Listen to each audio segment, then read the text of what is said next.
Hello YouTube, Robin Hood Bricks here, and if we're going to attempt the cargo train length record on Monday's video, then I'm going to need more power. And what's better than 5 locomotives with 10 motors that I've currently got? Well, 11 motors obviously. But I don't do things by halves on this channel, so another locomotive would mean another 2 motors, of course, taking us all the way up to 12. Oh yeah!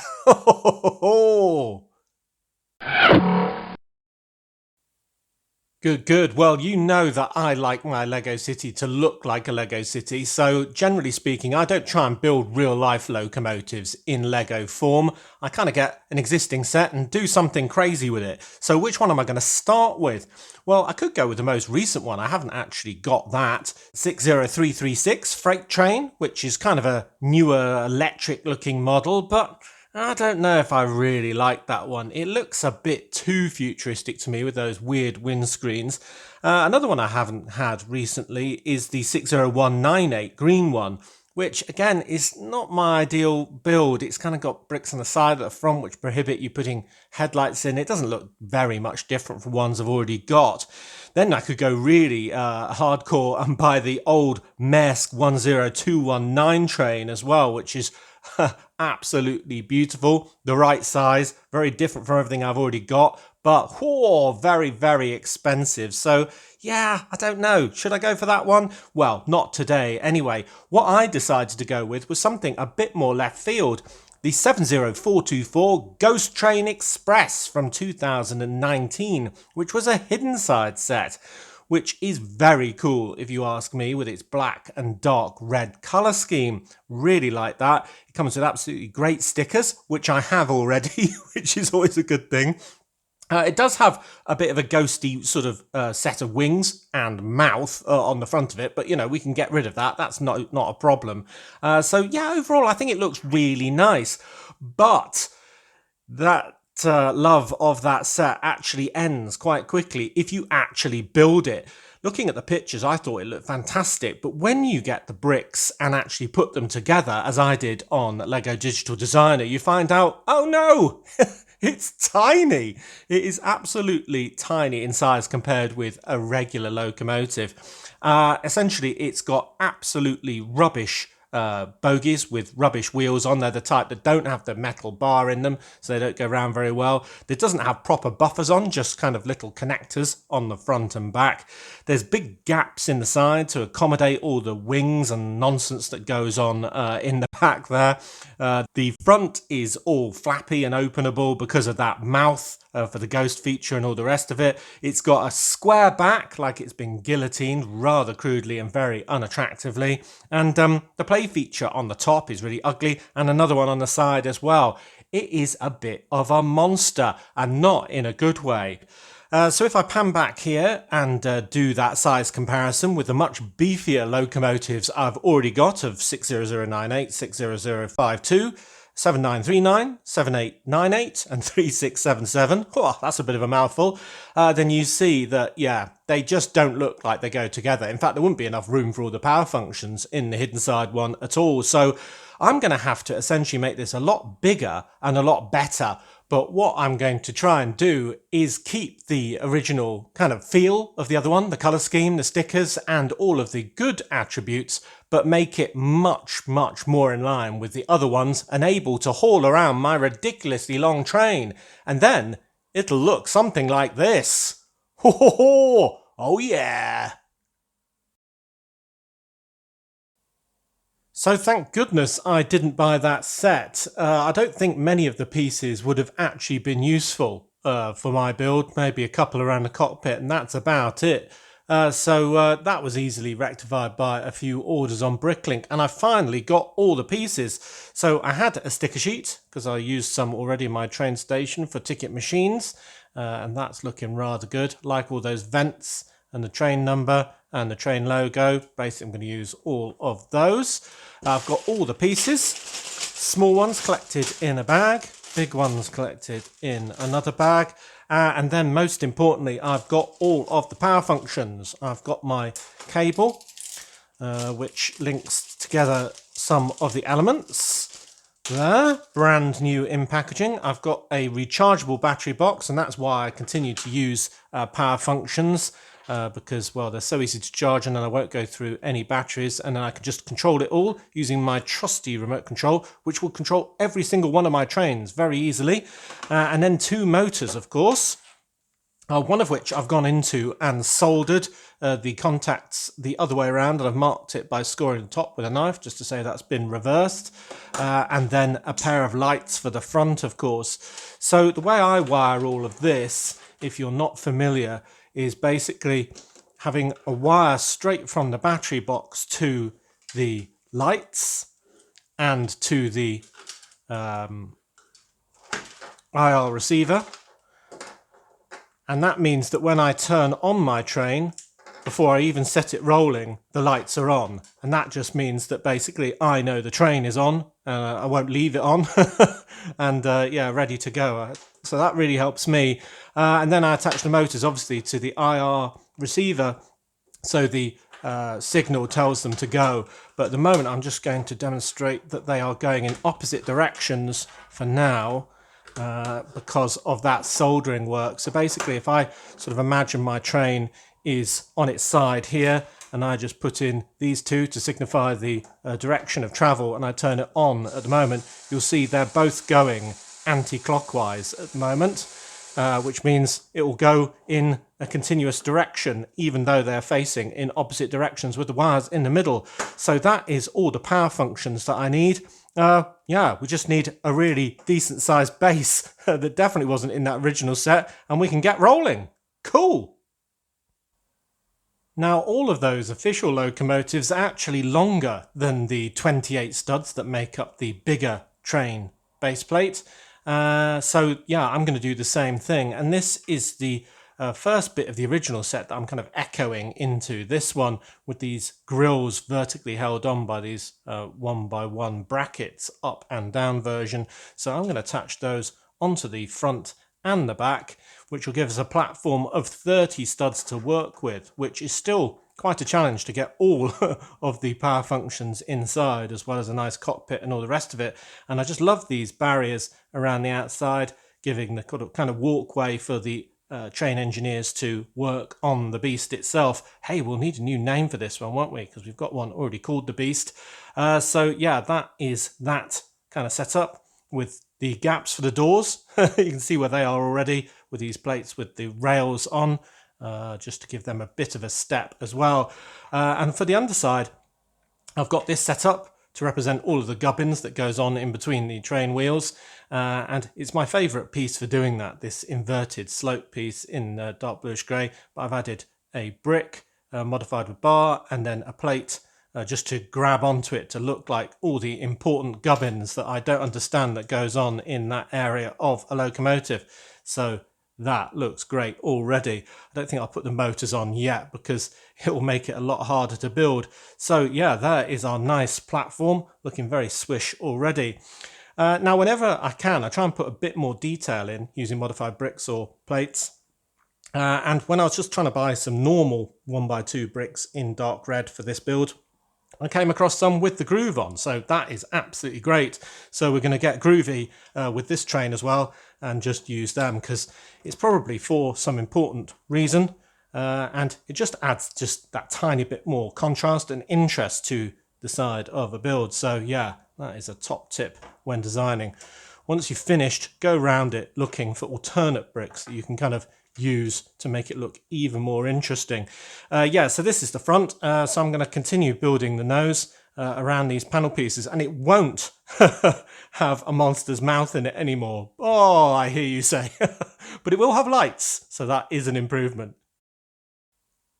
Okay, so we're building up the nose now, and we've got some interesting studs on the side type methodology for these 1x4 modified plates or tiles, whichever they are. Kind of half and half, aren't they? Hard to classify, but that's the grille on the front, and this is where I need to stuff all of the lighting wire basically, and I'm going to have a pair of headlights made out of these Technic bricks, 1x1s. So if I put a light into that and put it in there, get another light into the other one and put it in there.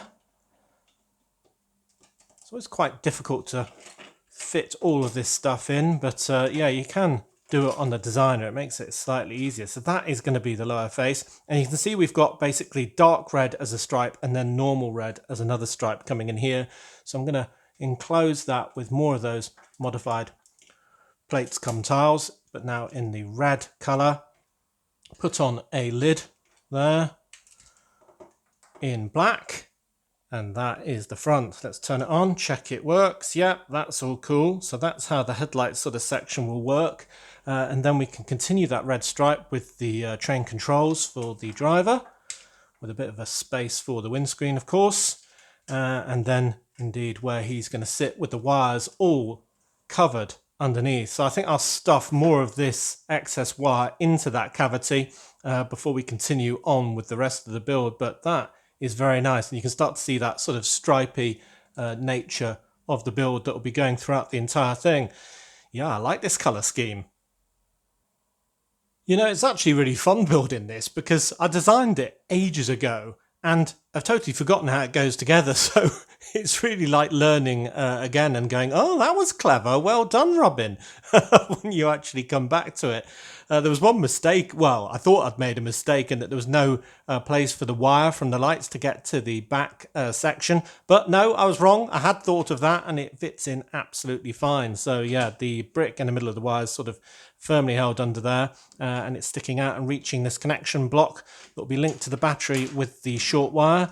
Got the motors on now. Yeah, it's getting a bit wiry, but you know, there's only so far you can go on a build like this without incorporating the wires.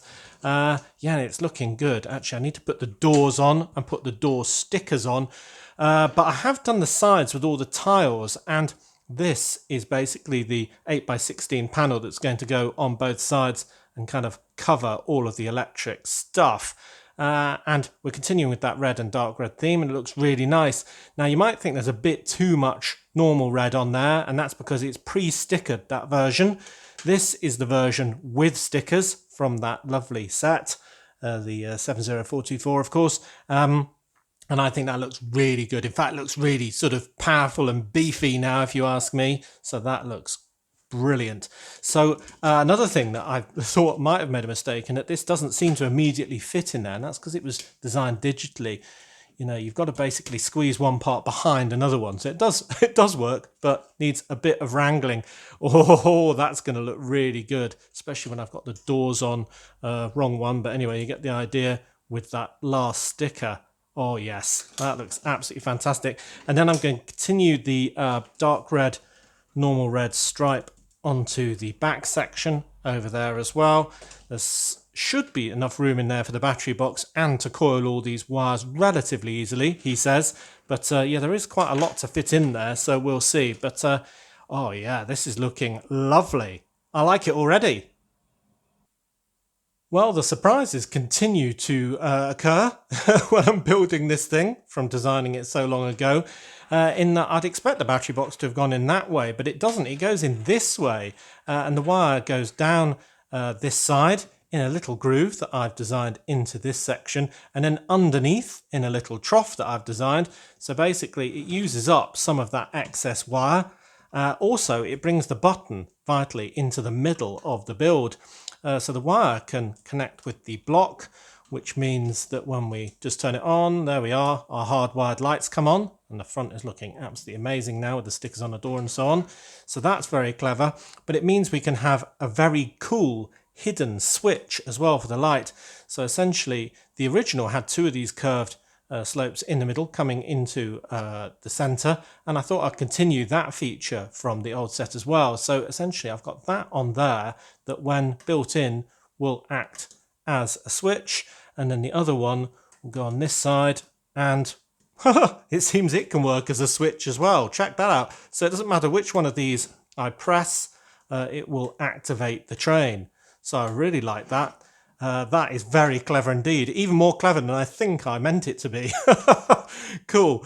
Right, so we just need to build the back bit, the front bit, roof, and then stick on those sides, and I think we're there.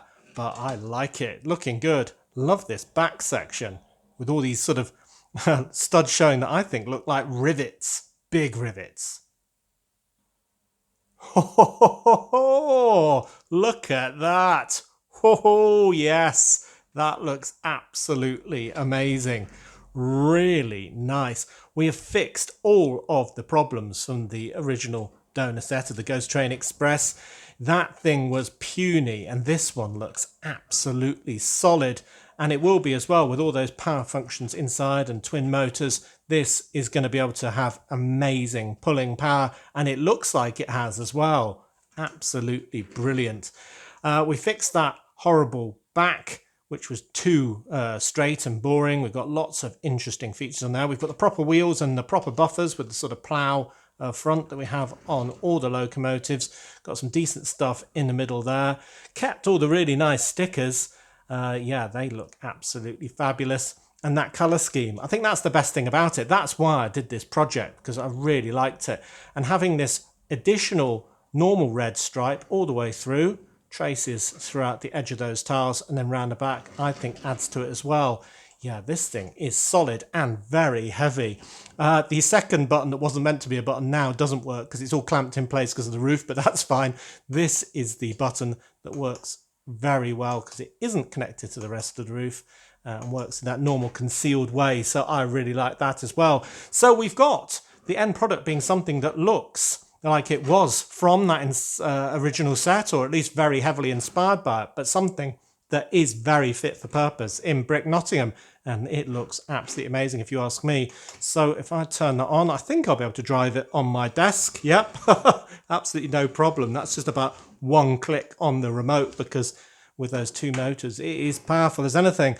Well, this is really going to help on Monday to add to the 5 locomotives we've already got to make 6, which will give such tremendous pulling power. We should have absolutely no problem. Well, fingers crossed. It is on a carpet, so that isn't going to be greatly stable. But if we don't do it now, then it will be ages until we can have another go. So yeah, I say we try this on Monday with the rest of the gang. But we better give it a quick lap now, otherwise you'll never forgive me. But I really like it. Do tell me what you think of how it looks.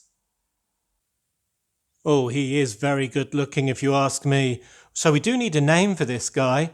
So suggestions in the comment section as usual. I have to find a driver for him as well, but for now I'll get him going. Oh yes. Yeah, he's going to have really good pulling power. No problem whatsoever. And oh, it would help if I had complete track, wouldn't it? I haven't put it back from when I moved the table for the UFOs. Oh well, hang on. Test 2 coming up. Yep, it always helps when you've got a complete loop of track when you're testing a train. I had to check that all of the points were in the right position, and they weren't either. So I showed you one blooper, but I avoided another one where it would have basically taken a right turn up here and smashed into another train. Oh well. Cool. So he looks absolutely lovely. I love that black and dark red colour combination. I think it was a really, really good choice. So I'm very happy. Obviously, the Maersk train is still desirable, and some of those other ones, well, maybe we'll have 8 locomotives, then 9. Power functions, battery boxes might be my limiting factor then. I think I've probably got half of the world's supply already, but yeah, this is a great addition to the Lego room, and I can't wait till Monday when we can use him with all the other guys to pull as long a train as we can. And I think, although this track is absolutely huge, it may be going around the majority of it. So as always, thank you very much for watching. It is appreciated. Do remember to like, comment and subscribe for more awesome Lego videos. Do also give me your name suggestion for this locomotive. Hopefully it'll encapsulate its past as a ghost train, or maybe its colour scheme, or maybe just how it looks. And if you value this channel, there are many ways in which you can support it. Do check out the links in the description below. And next time on Robin Hood Bricks, we'll be having this and 5 other locomotives pulling the longest cargo train on YouTube with absolutely unique combination of wagons from nose to tail. So that'll be really good. We'll see just how long and how big the collection has got. I think I'll get my measuring tape out and measure it as well, because I've had loads of questions on that in the past. Anyway, until that, on Monday, see you! Yeah, the rock monsters like it.